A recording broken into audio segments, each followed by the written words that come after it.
Are we live? Yeah, I think so. Okay.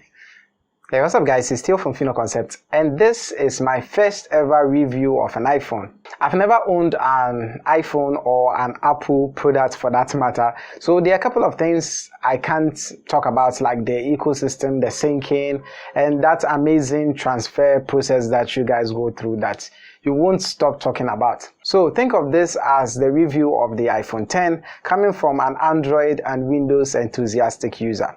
Is it still worth it? Well, let's find out. Now, the first thing I noticed when I held this phone is how premium it feels. The build quality and quality of material used all feel premium.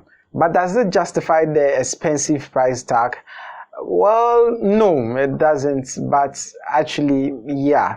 Let me explain. Now, remember the first time we switched from all plastic to metal and glass design with the Samsung Galaxy S6? It kind of feels like that. So the design comes with Gorilla Glass for the front and back and stainless steel for the frame. All of these coming in at just 174 grams. Neat. It's also rated to be IP67 dust and water resistant, so if you should drop this in your basin whilst washing, I think you are going to be okay.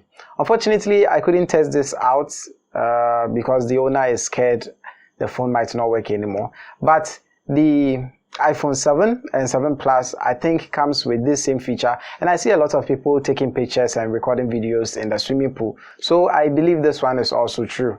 On the left are the volume rockers and the silence slider, which mutes all calls and notification sounds. The power button and the SIM card tray on the right, and on the back are the dual camera setup, LED flash and the Apple logo. We have a speaker grill and the lightning charging port on the bottom. Up front is the 5.8-inch screen, which is super bright at 625 nits.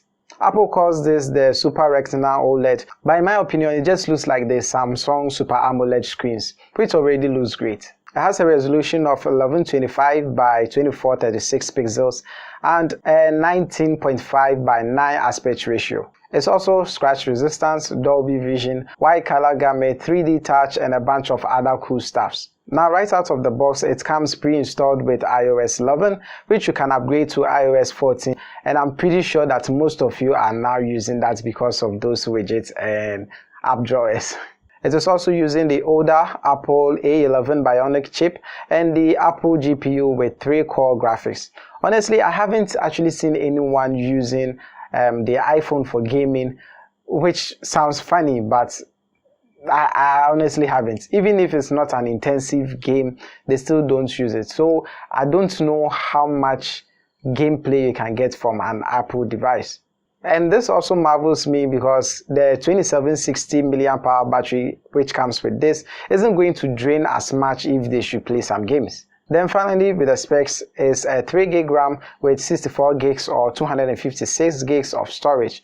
Oh yeah, there's no form of micro SD card here, so if you want expandable storage, make sure you are buying it right there and then. And this is quite unfortunate because the Apple app sizes are quite huge, even with their software updates that they send you almost every week. For instance, if you are on Android, the WhatsApp app is about 25 megabytes, but on iOS it's close to 80 megabytes, which is too huge for me. For security, we have Face ID, which fires up sensors at the front of the device to scan your face. Taking a look at the top notch, you'll notice 2 lights flashing all crazy. These lights are infrared, so you won't be able to see it with your naked eyes. Remember those times when we had to test whether a TV remote is working? You just get a camera phone from your mom or your dad, then you open up the camera app and try to press the remote control several times to see if you see that infrared light.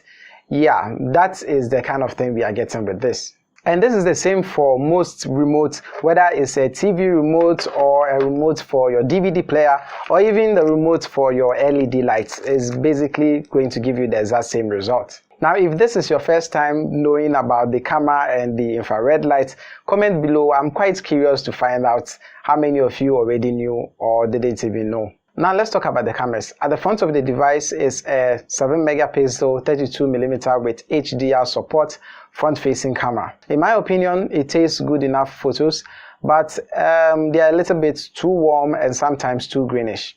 The portrait mode with the front-facing camera works just fine in most situations. It did a great job detecting what's in front of it and then blurring out those which are farther from it.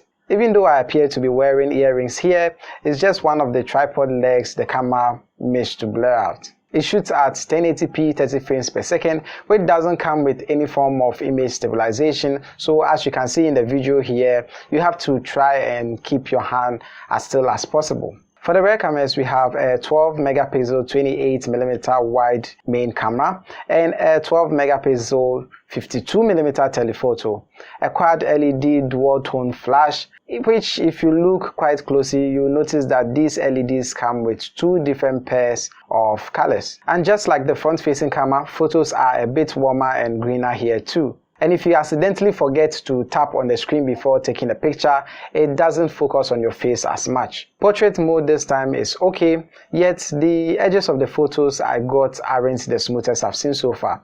But I think that is okay. Even with the amazing camera from Google with their Google Pixel, it is also having this same problem. Taking a look at this picture here, it was taken with the Google Pixel XL, which you can see that below here it forgot to blur out those areas as well. But honestly, for the iPhone photos, I wasn't really impressed. I think the reason for that is I've heard so much about it, there's so much hype about it, and I was expecting a little bit more, but I'm not getting that. So frankly speaking, for photos, I'd rather go for a Samsung flagship instead.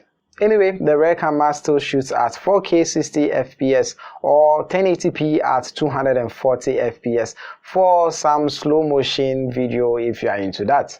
Now, I think I get why people prefer using the iPhone for recording videos, especially with photographers and makeup artists.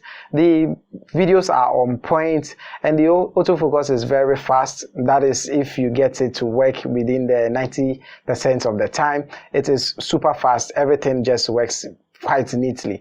It's still warmer though, but video quality is still amazing. So here are a couple of features that are only unique to iOS or iPhones in general. I noticed that there's a change in options when you swipe from either side of the notch. Sliding down from the right presents you with the quick settings, and then from the left shows your notifications. And then we have the swipe up for home feature, which is so cool that most Android phones are adapting it these days. And with that same home button, if you swipe up gently and hold for a few seconds, you are presented with the recent apps, which takes some getting used to before you can adapt to it. And the rise to wake feature is fine. I personally don't like it because sometimes it just turns the screen on, which I think is quite annoying. Sometimes you are just walking with the phone and it turns the screen on. It is not all the time that it wakes up the screen when you lift it up. Just sometimes. Regardless to say, iPhones have their own advantages. Now that widgets and app drawers are on iOS 14, everything is a bit organized. And when it comes to Apple devices, they don't generally lose their value with time as compared to their Windows and Android counterparts. For instance, if you take the Samsung Galaxy S7 Edge, which dropped about the same price as the Apple iPhone 7s, and I think it was even released in the same year, it's now costing 800 Ghana cedis for the Samsung, whilst the iPhone is still ranging around 1,200. And the annoying part is that is the price for the 32 gigs of internal storage one. And lastly, the ecosystem that most people can't keep quiet about. When it comes to iPhones, they are so seamless, especially when you have a MacBook or an iMac and you have the iWatch. Everything is so seamless. I've seen a couple of my friends, when they get a call, they can just answer it from their wrist. And even if you don't want to, you can just play music with your AirPods and all of that. Everything is so beautifully synced. But that's the problem. Once you get an iPhone, you have to get all of these other accessories to be able to enjoy it to the max. Anyway, let me hear your thoughts on this video. This is my first time reviewing an Apple device, so I may or may not have slacked off a bit. Let me know in the comments below what you thought. Also, thank you guys for watching. If you like this video, please give it a thumbs up, subscribe to this channel and other channels which I have them linked below. And as always, don't forget to share with your family and friends. This is Theo from Philo Concept, and I'll talk to you guys in the next one. It's also IP67 dust and water resistant, which unfortunately I couldn't test this out because this phone doesn't belong to me. What